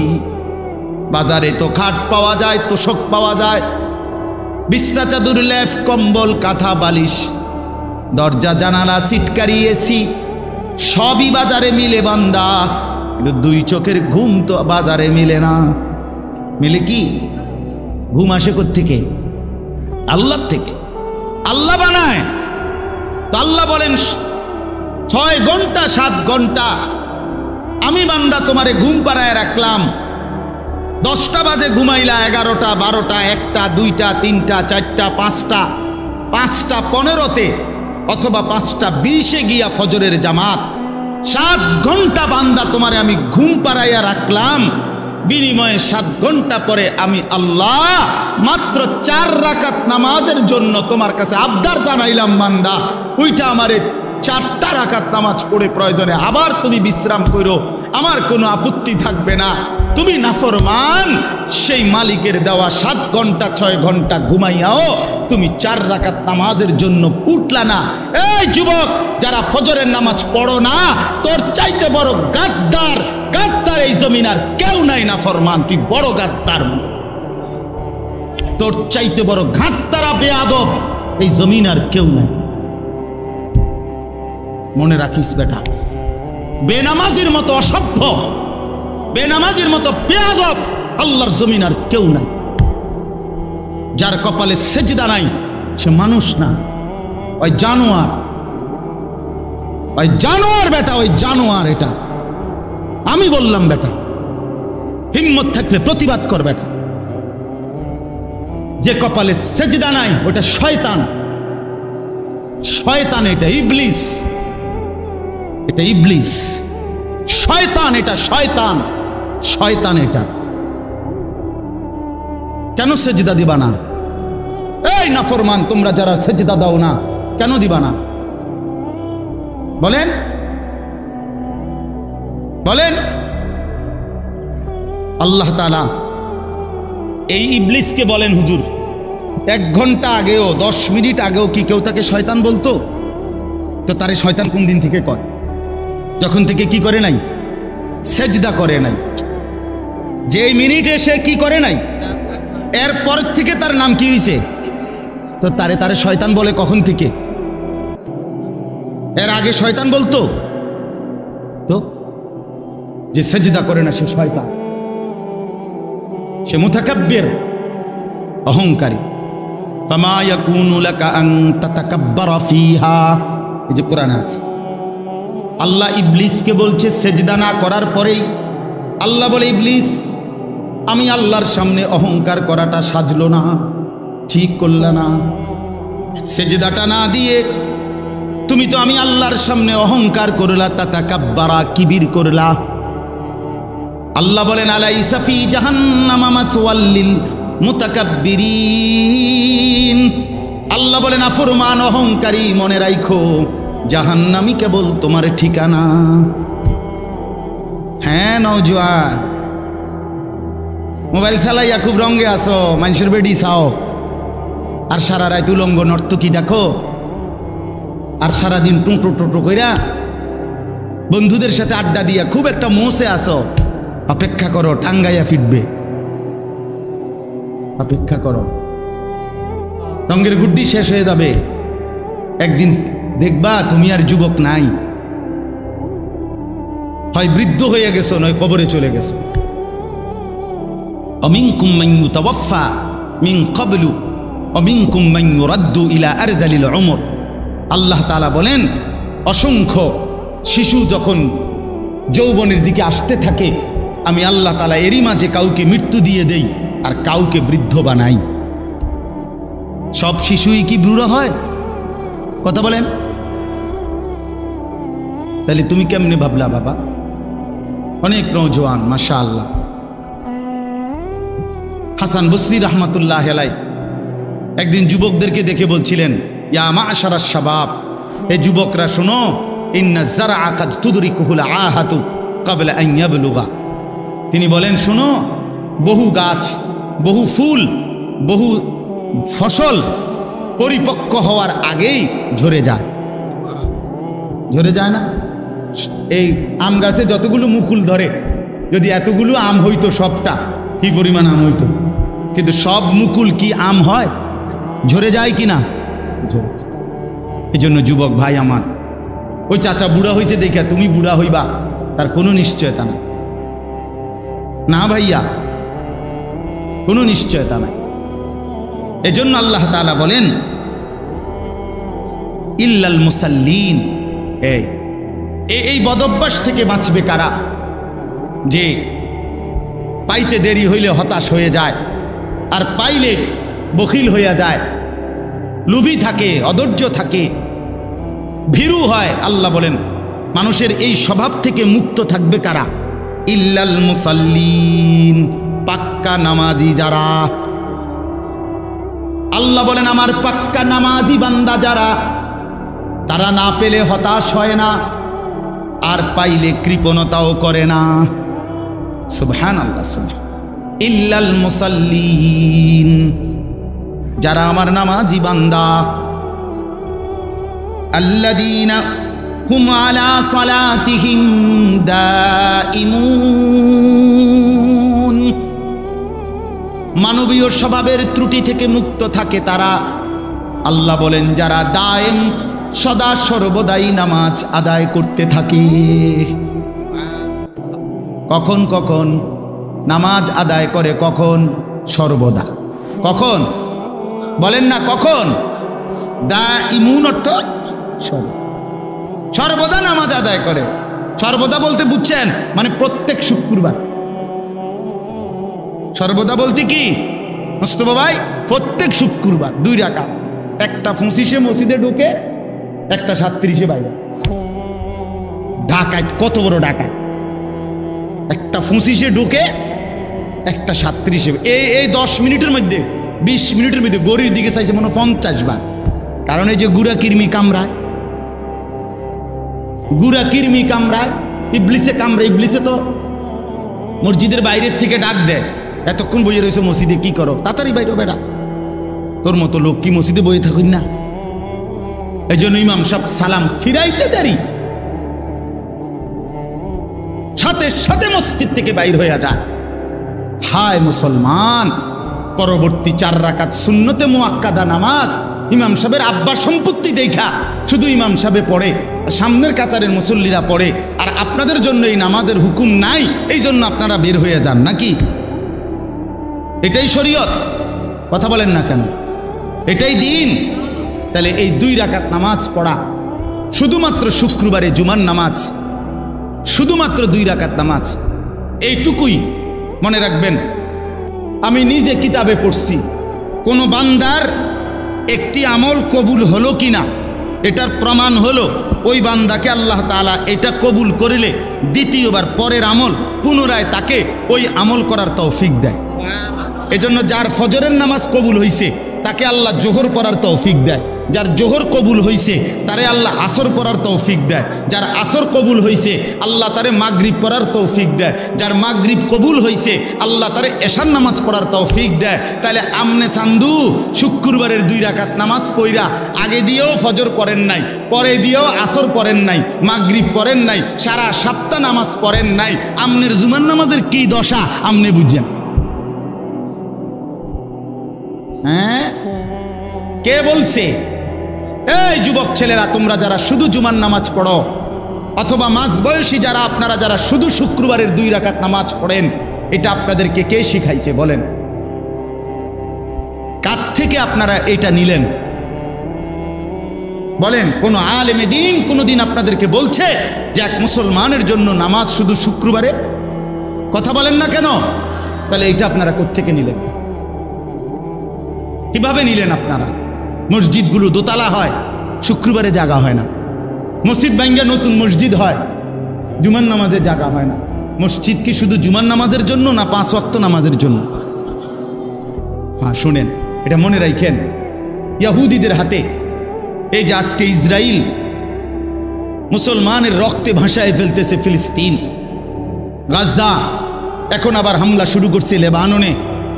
এই ইহুদি বেঈমানরা, এই ইহুদি কাফেররা, ওদের একটা ধর্মের বিশ্বাস আছে, জানেন? ওদের ধর্মীয় একটা বিশ্বাস আছে। ওদের পাদ্রীদের কথা, ওদের রাব্বি যাদের ধর্মগুরু, তাদের একটা বিশ্বাস আছে। তারা বলে যে মুসলমান যেদিন জুমা এবং ফজর, মুসলমানের এই 2 নামাজ যেদিন বরাবর হবে, সেদিন মুসলমানের হাতে গোটা পৃথিবী মুসলমানের কদমের নিচে আসবে। কোন নামাজ? জুমা এবং ফজর। আমি নিজে কিতাবে পড়ছি। হ্যাঁ, ইমানের বিজয়ের জন্য, মুসলমানের বিজয়ের জন্য ফজরের নামাজ জরুরি, জানেন? কোরআন শরীফে আছে, সূরা বনী ইসরাইলে আল্লাহ তাআলা বলছে, বন্ধু আপনি 5 ওয়াক্ত নামাজের প্রতি যত্নবান হন, বিশেষ করে ফজর। এভাবে বলছে, আকিমিস সালাতা লিদুলুকিশ শামসি ইলা গাসাকিল লাইলি ওয়া কুরআনাল ফজর। আর কি বলছেন আল্লাহ? 2 নম্বরে, বন্ধু তাহাজ্জুদ নামাজ, রাত্রি গভীরের নামাজ, এটার প্রতি যত্নবান হন। 3, দোয়ার জন্য বেশি বেশি আমি আল্লাহর কাছে চাওয়ার প্রতি, দোয়ার প্রতি মনোযোগী হন।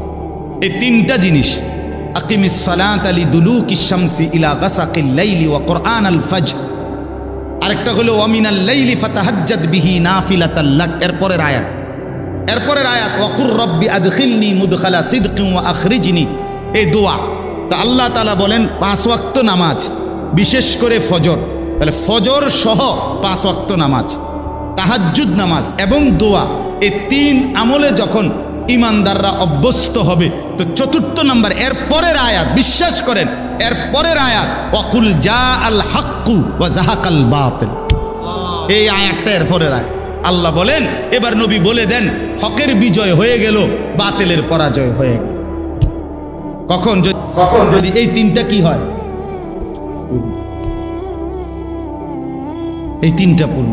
অনেক যুবক ভাই ইসলামের জন্য যারা নিজের অন্তরের মধ্যে দরদ অনুভব করো ভাই, অনুরোধ আমার, নামাজ পড়তে হবে, নিজে কষ্ট করতে হবে। শুধু দুইটা স্লোগান মারলে হইতো না ভাইয়া, হবে না। ইসলামের শত্রুরা হুঁশিয়ার, সাবধান। শত্রু যদি কয় দোস্ত তুমি মুইতা ফানি লওনি, তুমি আজকে সারাদিনে 5 ওয়াক্ত নামাজ পড়ছো নি, তুমি বলবা না আমি পেশাব করে পানি নেই না, ঢিলা কুলুক ব্যবহার করি না, টয়লেট পেপার ব্যবহার করি না, 5 ওয়াক্ত নামাজ পড়ো নাই, তোমার এই স্লোগানে দুশ্মন কি হয় না, ভয় পায় না, ভয় পাবেন। এই জন্য ভাই আমার দয়া করে আল্লাহ তাআলা বলেন আমার সেই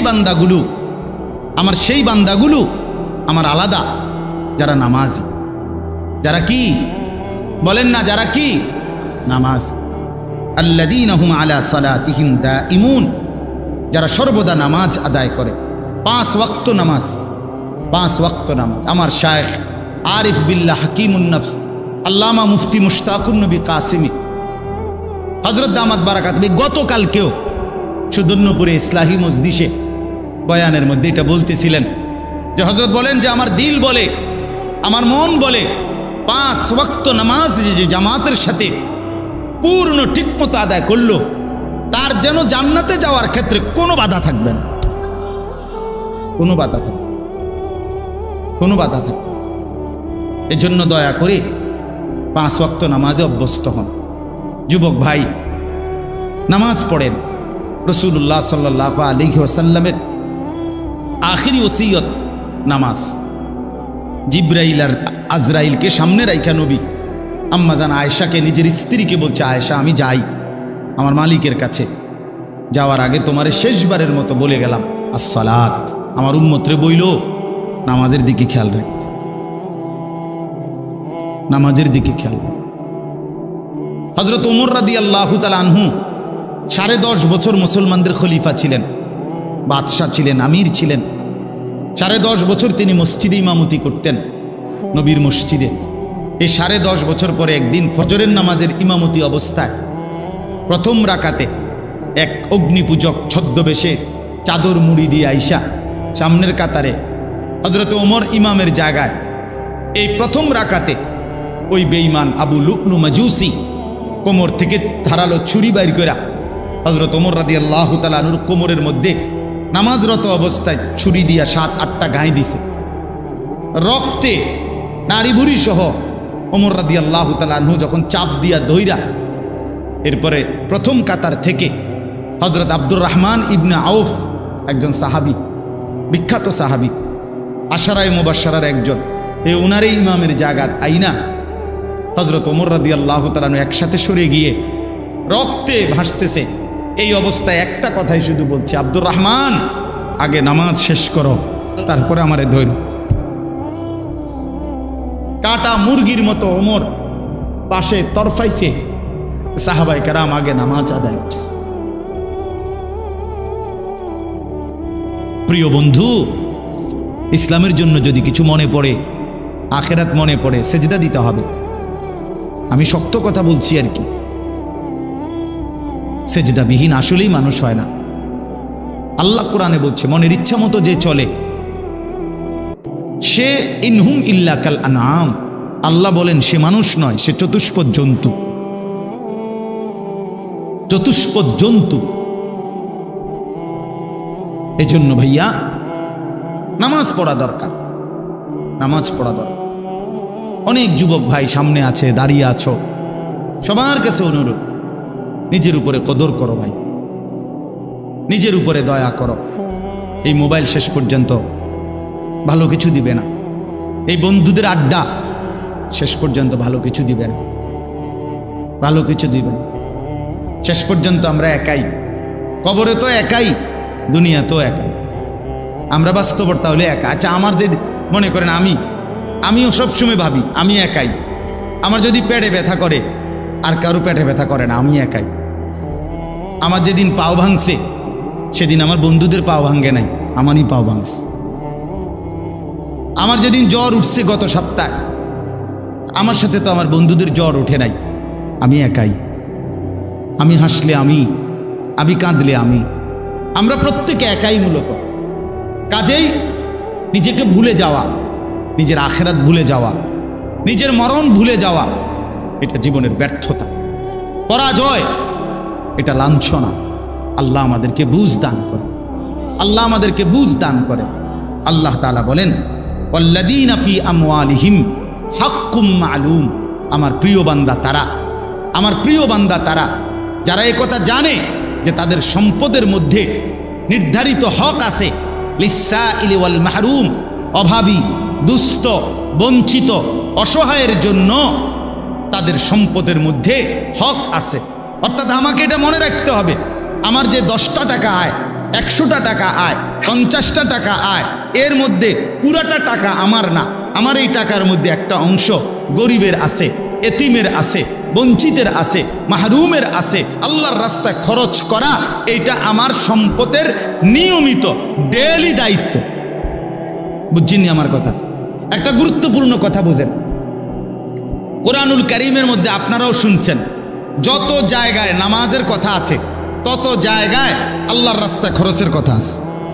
এটা শুনছেন না? এই কথা, এটা যাকাতের কথা আছে, ইনফাকের কথা আছে। এইখানেও তো এই মাত্র বলল, আল্লাযীনা হুম আলা সালাতিহিম দাঈমুন, প্রিয় বান্দা তারা যারা নিয়মিত নামাজ পড়ে। আবার বললেন, প্রিয় বান্দা তারা যারা নিজের সম্পদে গরিব, দুঃখী, অসহায়, এতিম, ফকির, মিসকিনের হক আছে এ কথা মনে করে। তাহলে বোঝা গেল আমার সম্পদ পুরাটা যাই আমার উপার্জন, পুরাটা আমার না। পুরাটা কার না? কথা বলেন না, আমার না, পুরাটা আমার না। এটাই আমার শেষ কথা আজকে, পুরাটা আমার না, এটা মনে রাখতে হবে। কোরআনুল কারীমে আমাদের একজন পাকিস্তানের বুজুর্গ ছিলেন, হযরত মাওলানা মুফতি রশিদ আহমদ লুধিয়ানভী রাহমাতুল্লাহি আলাইহি। ওনার একটা কিতাবে আমি পড়ছি, উনি খুব সুন্দর একটা কথা বলছেন, কয় যে সূক্ষ্মভাবে আমাদেরকে শয়তান একটা কথা ভুলাইয়া দিছে। উনি বলছেন একদিন বয়ানে, কি কয় যে পুরা কোরআনুল কারীমের মধ্যে যেখানেই নামাজের কথা সেখানেই আল্লাহর রাস্তায় খরচ করার কথা আছে। তার পরপর এই যে প্রথমেই আছে, আল্লাযীনা ইউমিনুনা বিল গায়ব ওয়া ইউকিমুনাস সালাতা ওয়া মিম্মা রাযাকনাহুম ইউনফিকুন। এই অর্থ হলো যারা গায়েবের প্রতি ঈমান আনে, নামাজ কায়েম করে এবং আমার দেওয়া সম্পদ থেকে খরচ করে। কোরআন শরীফে আছে যে রাত্রিবেলা তাহাজ্জুদ নামাজ, আল্লাহ পাক ওই তাহাজ্জুদ রাত গভীরের নামাজের ফজিলত বলছে, তাতাজাফা জুনুবুহুম আনিল মাদাজি'i ইয়াদউনা রাব্বাহুম খাউফান ওয়া তামাআন ওয়া মিম্মা রাযাকনাহুম ইউনফিকুন। আল্লাহ বলেন, আমার কিছু বান্দা আছে রাত গভীরে যারা বিছানার থেকে আলাদা হয়ে আশা এবং ভয় নিয়ে আমি আল্লাহর কাছে প্রার্থনা করে, ইবাদত করে, বন্দিগি করে, মানে তাহাজ্জুদ পড়ে এবং আমার দেওয়া সম্পদ থেকে আমার রাস্তায় ব্যয় করে। মানে রাতের গভীরেও নামাজের কথা বলতে গিয়ে আল্লাহ তাআলা এটার সাথে কি মিলাইছে? আল্লাহর রাস্তা খরচের কথাটা মিলাইছে। কোনো জায়গায় এটা বাদ দেয় না। তার মানে কি বুঝাইতে চাইছে? বুঝাইতে চাইছে আল্লাহ একজন মুসলমান, একজন মুমিনের সিফাত, বৈশিষ্ট্য হইল প্রতিদিন নামাজ পড়বে, প্রতিদিন আল্লাহর রাস্তায় খরচ করবে। কথাটা আমার বুঝছেননি? এইটা মুমিনের সিফাত, এটা জান্নাতি বান্দার বৈশিষ্ট্য, এটা প্রিয় বান্দার বৈশিষ্ট্য। নামাজ পড়বে কোন দিন? কথা বলে না তো। আল্লাহর রাস্তায় দান করবে কোন দিন? পরিমাণে কম হোক, সামান্য হোক, কিন্তু প্রতিদিন আমার সাধ্য মতো একটু হোক। নবীজি বলছে খেজুরের দানা হোক, ওয়ালাউ বিশিক্কি তামারা, খেজুরের আটি, খেজুরের দানার পরিমাণে হোক, একটা চকলেট পরিমাণে হোক, একটা বুটের দানা পরিমাণে হোক। রাসূলুল্লাহ সাল্লাল্লাহু আলাইহি ওয়াসাল্লাম বলছে, ইত্তাকুন নার জাহান্নাম থেকে বাঁচো, প্রয়োজনে খেজুরের দানা দিয়ে হলেও। এজন্য বললাম এটা সিফাত বানানো চাই। আপনাদের কাছে অনুরোধ রইল, আমি আপনি প্রত্যেকেই এই গুণ, এই বৈশিষ্ট্য আমাদের মধ্যে থাকা চাই। আল্লাহ তাআলা এটা আমাদের কাছে চান যে বান্দা নামাজ পড়বে প্রতিদিন, আল্লাহর রাস্তায় খরচও করবে কোন দিন? প্রতিদিন। তো হুজুরের কথা বলতেছিলাম, পাকিস্তানের হজরত বলেন আমাদের সমাজে কেমনে জানি চালু করে দিছে যে এখন যাকাত আল্লাহর রাস্তায় খরচ, এই কথাটা নামাজের সাথে ছিল, এটারে সরাইয়া এটার মধ্যে রোজা এটারে নিয়ে আসছে। কয় যে লোকটা নামাজ রোজায় ভালো। কথা বুঝছেন সূক্ষ্মভাবে, যে লোকটা নামাজ রোজায় কেমন? তাহলে নামাজের সাথে রোজাকে মিলাইলেন। হযরত বলেন যে না, কোরআনে তো সব জায়গায় নামাজের সাথে কি কি মিলাইছে? যাকাত, ইনফাক। ইনফাক একটু ব্যাপক অর্থ। তাইলে আজকে এই কথাটাই আপনাদেরকে বললাম। আল্লাহ তাআলা বলেন স্বাভাবিকভাবে বান্দা লুবি হয়, দুনিয়া প্রীতি থাকে, কিন্তু প্রকৃত বান্দা যারা আমার, তারা নামাজি হয়, তারা আমার রাস্তায় খরচ করে। ওয়াল্লাযীনা ইউসাদ্দিকুনা বিয়াউমিদ্দিন, এবং যারা আখিরাতকে দৃঢ়ভাবে বিশ্বাস করে। ওয়াল্লাযীনা হুম মিন আযাবি রাব্বিহিম মুশফিকুন, আল্লাহর আযাবের ভয়ে কাঁপতে থাকে। ইন্না আযাবা রাব্বিহিম গায়রু মা'মুন, আল্লাহর আযাব থেকে কেউই নিরাপদ নয়। আল্লাহ চাইলে যে কাউকে আযাব দিতে পারেন, পারেন কি না বলেন? তাইলে এবার আমার কথার খোলাসা আসেন। এই আয়াতগুলো দ্বারা আমি কি বুঝাইতে চাইলাম? এই কথাটা বুঝাইতে চাইলাম যে আমরা একজন মুসলমান, আমরা শুধু মানুষ না, আমরা ঈমানদার। আমরা কি? ঈমানদার। অতএব আমাদের এই দুইটি সিফাত যেন আমাদের মধ্যে থাকে। আজকে এতটুকুই এই আয়াত থেকে। এক নাম্বার হলো আমি যেন, আপনি যেন প্রত্যেকেই পাক্কা নামাজি হই। দুই নাম্বার, আমি আপনি প্রত্যেকেই যেন আল্লাহর রাস্তায় খরচ করার মানসিকতা। আল্লাহ আমাদেরকে তৌফিক দান করে। যুবক ভাই, অনেক ধমকাইয়া বলছি, তারপরও অনুরোধ করছি ভাই, কারোর সাথে ঝগড়া নাই, শত্রুতা নাই, কারোর সাথে দ্বন্দ্ব না বাফ, কলিজার আবেগ দিয়েই বললাম তোমরা নামাজ পড়ো ভাই, তোমরা নামাজ পড়ো। যুবক জাগলে পৃথিবী জাগে। আল্লাহর বড় পছন্দ। কোরআন শরীফে আছে আসহাবে কাহাফের যুবক, 7 জন ছেলে যুবক, তারা ঈমান আনছিল। আল্লাহ তাআলা এত পছন্দ করছে তাদেরকে, তাদের ঈমানের বরকতে আল্লাহ পুরা জাতিকে ঈমানদার বানায় দিছে। পরবর্তীতে পুরা জাতি ঈমানদার হয়ে গেছে আল্লাহর কুদরত, আল্লাহর দয়া। এই জন্য যুবক যদি ঈমানদার হয়, যুবক যদি নড়ে চড়ে ওঠে, তো আল্লাহ তাআলার আরশ নড়ে। এই জন্য ইনশাআল্লাহ যেই নওজোয়ানরা আছো ভাই, সবার কাছে অনুরোধ করলাম 5 ওয়াক্ত নামাজ, নিজের ভালোর জন্য, নিজের কল্যাণের জন্য 5 ওয়াক্ত নামাজ পড়ো, নিজেরে ভালো বানাও। আর সবাই মিলে, শেষ কথা হইল 5টা মিনিট আপনাদের কাছে অনুরোধ করি। এই মাদ্রাসা আলহামদুলিল্লাহ আপনাদেরই মাদ্রাসা, মসজিদ মাদ্রাসা, আপনারাই এলাকাবাসী। আমি এক্ষুনি দোয়া করুন 5টা মিনিট পরেই। আপনাদের কাছে অনুরোধ করছি, মাদ্রাসার সামান্য কাজ বাকি আছে, মাদ্রাসার দোতলার ছাদ আপনার কাজ বাকি আছে। আপনারা মেহেরবানি করে, দয়া করে, আল্লাহর ওয়াস্তে তালেবে ইলম আল্লাহর কোরআন পড়বে। আমার হযরত বলে মাদ্রাসা মহল্লাবাসীর কাছে 3টা জিনিস চায়, দোয়া, আতফাল, আমওয়াল। মহল্লাবাসী যেন দোয়া করে মাদ্রাসার জন্য, মহল্লাবাসী যেন নিজেদের সন্তানকে পড়তে দেয়, আরেকটা হইল মহল্লাবাসী যেন দান সাদকা করে। এই জন্য আপনাদের কাছে অনুরোধ, দয়া করে 5টা মিনিটে মেহেরবানি করে মাদ্রাসার এই বাকি আপনারাই দিছেন, আগেও দিছেন, আমরা জানি, শুনছি। আজকেও 5টা মিনিটে যদি বলেন মহব্বত করে, এটা মুমিনের সিফাত, ইমানদারের বৈশিষ্ট্য। ইমানদার নামাজও আদায় করে নিয়মিত, আল্লাহর রাস্তায় খরচও করে নিয়মিত। অতএব আপনারা প্রত্যেকে ইনশাআল্লাহ একটু একটু করে, যেটুকুই হয়, আপনি 5000 দেন, 1000 দেন, 2000 দেন, এভাবে একটু সময় বললে, লিখে নিলে ইনশাআল্লাহ বরকত হবে। দিলেও 4-5 মিনিট, না দিলেও 4-5 মিনিট। দয়া করে মেহেরবানি করে ফিরায় দিয়েন না, দয়া করে আল্লাহর ওয়াস্তে ঠকবেন না। আল্লাহর জন্য দিয়ে কেউ ঠকে নাই। আমি অনুরোধ করতেছি আপনারা মাদ্রাসার জন্য দেন, ইনশাআল্লাহ বরকত হবে। বলেন ইনশাল্লাহ, একটু লিখে নিক, বলবেন, শুরু করেন ইনশাল্লাহ, অল্প অল্প করেই দেন। কি নাম? আলহামদুলিল্লাহ, শামসুল হক মুয়াজ্জিন সাহেব। মাশাআল্লাহ, মাশাআল্লাহ। চাচা যান 10,000 টাকা দিছেন, আল্লাহ উত্তম বিনিময় দান করেন, আল্লাহ তাআলা ভরপুর কবুল করেন। কি নাম? জি, নুরু মাস্টার দিব 10,000। জনাব নুরু মাস্টার সাহেব 10,000 টাকা, আল্লাহ কবুল করেন। আব্দুল সালাম দিব, আব্দুল সালাম সাহেব দিব 1000। আব্দুল সালাম সাহেব 5000। কত? 5000। 5,000 টাকা, আল্লাহ কবুল করেন। আলহামদুলিল্লাহ, মাশাআল্লাহ। এরপরে আরো বলে, নিচের থেকে বলেন। ভাইজান কত? কি নাম ভাইয়া?